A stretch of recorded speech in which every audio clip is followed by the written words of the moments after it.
ओम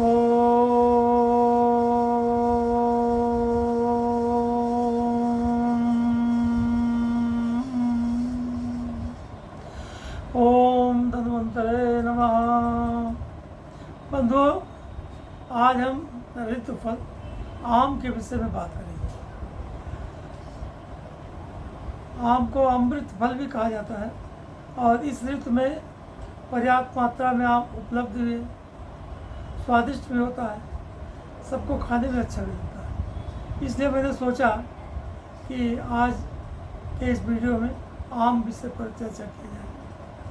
आम को संस्कृत में आम्र कहा जाता है, रसाल भी कहा जाता है, कामांग भी कहा जाता है। कामदेव का जो धनुष है उसकी डोरी आम के फूलों से ही बनी होती है। अमृत फल भी इसको कहा जाता है। भारतवर्ष में प्रायः सर्वत्र आम के वृक्ष और फल उपलब्ध होते हैं। वैसे जितने भी विश्व में गर्म प्रदेश है, विश्वतरेखीय प्रदेश, मानसूनी प्रदेश, तो वहाँ पर आम के फल पाए जाते हैं। आम कच्चा भी खाया जाता है, अधपका भी खाया जाता है, पका भी खाया जाता है। और इस आम के प्रत्येक अंग में, पांचों अंग में आयुर्वेद के अनुसार औषधीय गुण भरे पड़े हैं। आम जो होता है, कफ, पका आम कफ और पित्त को शांत करता है। कच्चा आम, जिसको आप टिकोरा कहते हैं, वो तीनों दोषों को पैदा करता है, इसलिए उसको श्रेष्ठ नहीं माना गया।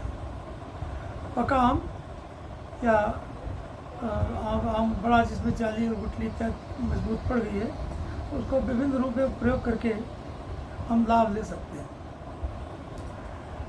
पका आम पित्त का भी शमन करता है। ये वर्षा ऋतु में प्रायः पाया जाता है, ग्रीष्म ऋतु में, और ग्रीष्म ऋतु में पित्त बहुत जोर मारता है। लोगों का गला जलता रहता है, चक्कर आ जाता है, और वर्षा ऋतु में तो पित्त प्रायः प्रपित हो जाता है। पका हुआ आम रसीला, उसका सेवन करने से भी पित्त शांत होता है। और आजकल तो बहुत प्रचलन में है आम का पना, पर कच्चे आम को उबाल कर उसमें जीरा, हींग, धनिया, काली मिर्च डाल करके उसको पतला सा पना बना करके प्रयोग किया जाए तो शीतल होता है, पाचक होता है और पित्त इत्यादि को समाप्त करता है। आम का लगभग सभी अंग बालों के लिए बहुत हितकर होता है। आम की गुठली, अंदर का जो भूजा है, उसको निकाल कर पीस लिया जाए और आम के पत्तों को पीस करके और हल्का सा उबाल करके रख दीजिए लोहे की कढ़ाई में, रात भर रखा जाए। सुबह उस पानी से बाल धोने से स्वाभाविक रूप से बाल चमक जाते हैं और बहुत देर तक रहते हैं काले। आजकल लोग डाई का प्रयोग करते हैं, उसके विषाक्त प्रभाव को जो लगाते हो जानते ही होंगे, लेकिन इसमें ये बिल्कुल निर्दोष है। अब आगे आते हैं, आम का पका फल भी और आम का पना दोनों मूत्र को का संग्रह करता है। जिनको शुगर की बीमारी होती है, रात में 3 बार 4 बार पेशाब करके उठते हैं और परेशान रहते हैं कि नींद नहीं पड़ी, किंतु आम की गुठली का प्रयोग करने से पेशाब रुकता भी नहीं है और पेशाब पच करके संग्रह होता रहता है, समय पर निकल जाता है। पका हुआ आम जो होता है, आयुर्वेद में कुछ पारिभाषिक शब्द वृक्ष कहते हैं। वृषभ माने साण, बैल।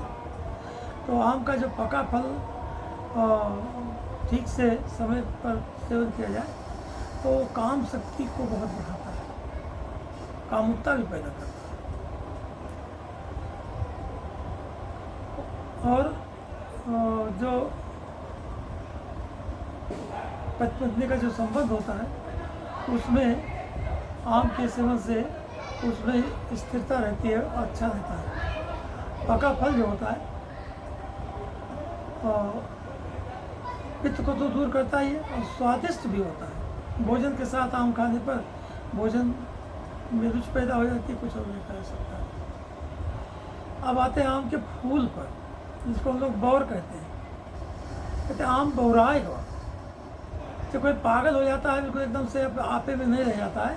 इसी तरह से आम का जो वृक्ष होता है उसमें इतने फूल आ जाते हैं, इतने फूल आ जाते हैं कि बिल्कुल पत्ती वत्ती उसकी ढक जाती है, वही चाँद दिखाई।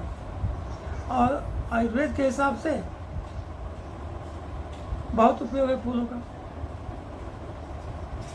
फूलों को पीस करके,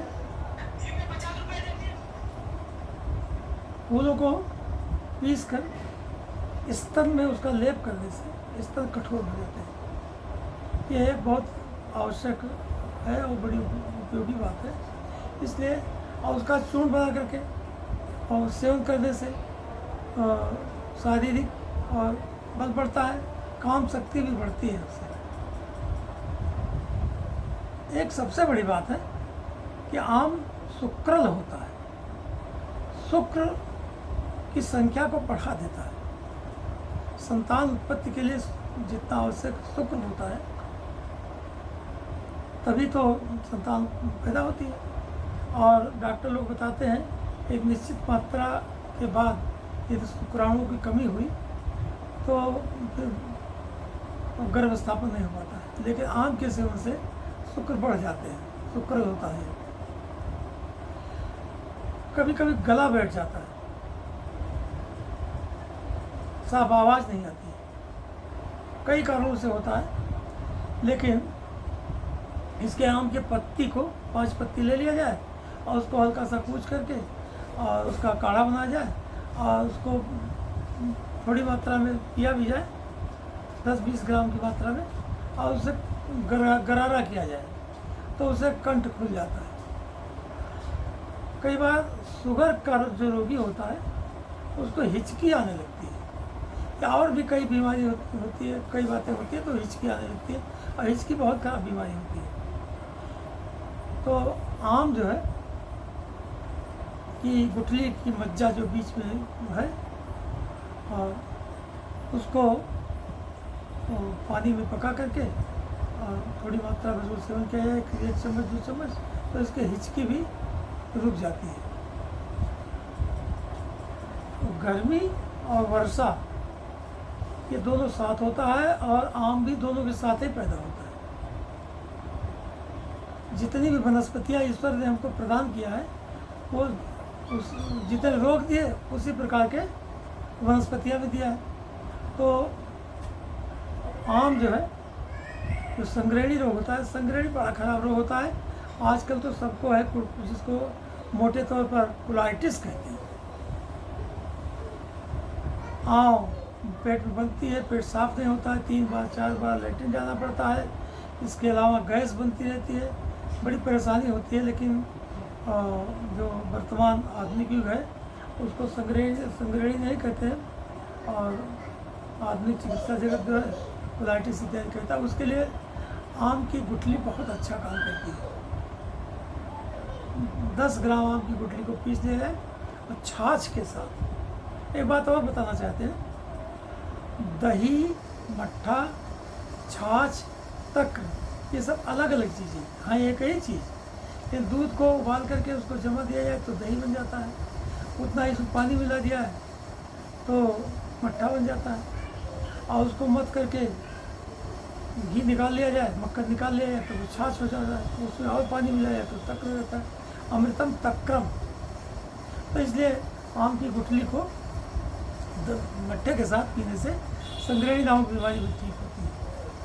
और एक चर्चा कर दिया है फूल या बौर के विषय में, लेकिन उसको मैं सोचता हूँ रिपीट कर दूँ तो ज़्यादा ठीक रहेगा, क्योंकि वो धातु पौष्टिक होता है, कामुक होता है, काम में उत्तेजना पैदा करता है, और शुक्रल भी होता है, शुक्र भी पैदा करता है। पत्ती, छाल, जड़ सब प्रयोग में किया जा सकता है आम का। और फूल तो स्तंभन शक्ति बढ़ाता है, भी बताया ही आपको। तो आम की गुठली का एक बहुत अच्छा उपयोग बताते हैं। आम की गुठली को और आम के बौर को पीस करके और बहुत मुलायम कपड़ा गाढ़ा गाढ़ा लेप उसको लगा दिया है। और स्त्रियाँ योनि के अंदर रखें। एक बहुत बड़ी भी खराब बीमारी होती है प्रदर्भ। कभी सफ़ेद पानी आता है, कभी चिकना दांत जैसा पानी आता है, कभी रंगीन पानी आता है, बदबू करता है, खुजली पैदा होती है। उस सब के लिए इसको पिचू कहते हैं। मुलायम कपड़े में उसको लगा करके और योनि में रख दिया जाए तो दुर्गंध खत्म होता है और ये सब गंदी बीमारियों से छुट्टी मिल जाती है। छाल को भी उबाल करके पीने से संग्रहण भी दूर होती है और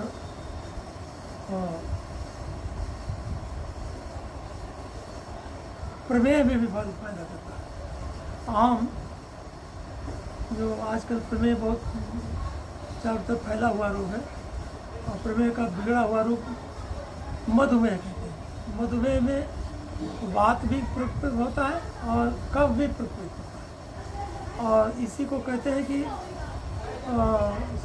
सन्निपात हो गया।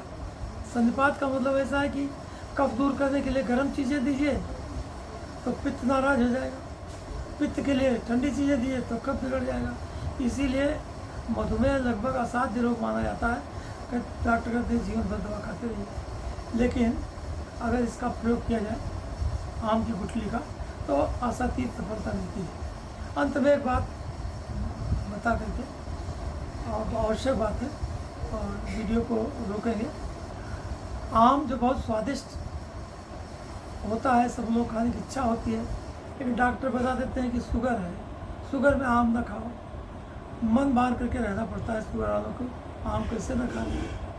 तो आम खाइए, आम की गुठली भी खा लीजिए। उसका सरल उपाय है कि पहले गुठली इकट्ठा करके रखिए और उसको सुखा करके तोड़ करके उबाल दिया जाए, तब तोड़ करके और उसकी गुठली को चूर्ण बना करके रखा रहे। आम खाइए और उसके बाद में 1 चम्मच आम की गुठली को खा लीजिए तो शुगर का आम खाने से प्रभाव नहीं होगा। इसके लिए आप चाहें जिसके यहाँ शुगर जिन लोगों को शुगर होती है उनके यहाँ शुगर को जांच करने के लिए बड़े सरल विधि भी होती है। तो इसको आप अपना सकते हैं, देख सकते हैं कि आम खाए, आम की गुठली खाए और उसके बाद में सुबह उसको नाप के देख लिया तो जैसा रहता है उससे कम ही होगा, अधिक नहीं होगा। और आम तो अमृत फल है, इसके लिए जितनी चर्चा की जाए उतनी कम है, लेकिन समय का अभाव है, इसलिए अधिक न कह करके अपनी बात को समाप्त कर रहे हैं।